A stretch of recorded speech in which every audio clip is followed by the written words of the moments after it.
Kakšen izraz na obrazu narediš takrat, ko si nekdo zaželi tetovažo z imenom partnerja ali pa partnerke?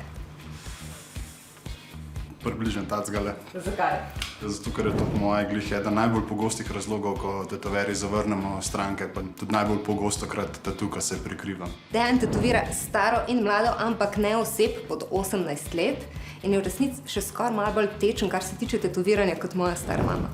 Zakaj? Tetoviranje je pač nekaj, kar bomo celo življenje nosili na naših kožah in je pravilno, da se pač premišljeno, pa utemeljeno, pa odgovorno odločimo. In kaj vse moram premisliti, preden se odločim za tetoviranje? Ogromen tega se boste pač z tetoverjem na samem posvetu pogovarjala, je pa odvisen vse od tvojih želja. Tetover tudi vprašal, če so mogoče kakršnekoli zdravstvene težave, ki bi te tegnile ogrožati ali pa karkoli takega. Kako pa naj sploh izberem tetoverja ali pa tetoverko? Po mojem je najlažje, če greš pač pogledat na socialne medije, pa pogledaš njihove izdelke, kaj so že do zdaj naredili. Če pogledaš, da greš v profesionalno tattoo studio, kjer boš lahko zagotovo vedela, da bo vse higiensko narejeno, da bo pač z neoporečnimi materiali, pač nekaj, kar bo dejansko upravičilo vso to bolečino, ki jo boš prenašala med tetoviranjem. A to boli? Pač ni glih najbolj prijetna stvar, je pa tukaj le ogromen odvisen od same lokacije. Ne? In kje najbolj boli? V denarnici. Ne, se hecam. Najbolj boleči predeli za tetovirati na telesu so rebra, prsnica, kolena za koleni, komolci in podobne zadeve. Ne? Pač vse tam, kjer ni dovolj mišičnega tkiva, pa je bolj tisto vezno tkivo, ki je veliko bolj občutljivo na bolečino. Ne? A ti je še kdaj kdo pobegnil?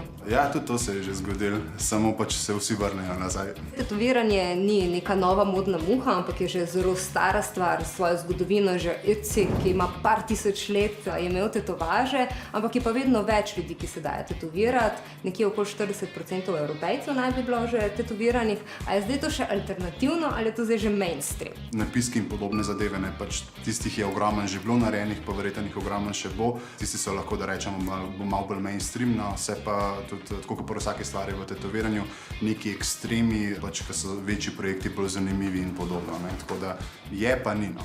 A bo šle kdaj lobanje iz mode?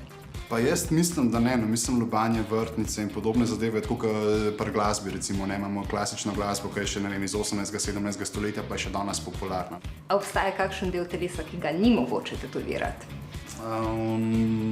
Ne. Vse? Dejansko res vse. So pa mesta, na katerih se tatuji ne obdržijo. Podplati, dlani in podprsti mogoče tudi. Sestava kože je drugačna, kot kjerkoli druge na telesu, se precej hitreje regenerira, tako da tam se tatuji načeloma ne obdržijo, oziroma saj ne lepo. Kolikokrat na minuto igla prebode med tetoviranjem kožo?